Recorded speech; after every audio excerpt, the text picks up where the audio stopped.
Yung good day mga construct. Andi tayo sa project natin ngayon para mag-share ng mga panibagong construction tips. Ayan, bali, mag-share tayo ngayon if ever na ikaw ay isang site engineer.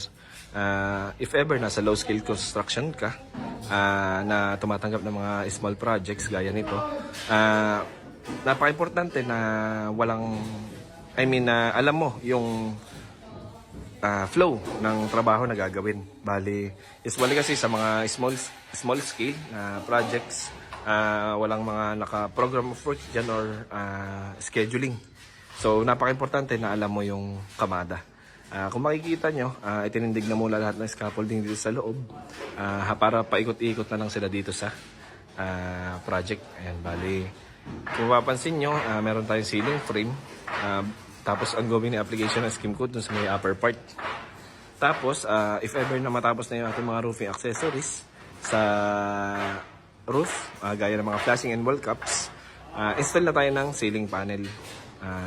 Ang gagamitin kasi natin dito is FISM board. Tapos kapag na pinturahan at saka na kapag install na tayo ng ceiling panel, automatic i-clear na natin lahat ng scaffolding, then simulan na lang tayo dito sa lower part ng ating walls. Ayan. Bali, napakagandang diskarte nan, palipat-lipat na lang sila para hindi dumadami ang gawa. So, yun lang po muna ang share natin ngayon. This is Engineer Barlan sharing another construction tips. Thank you, mga construct.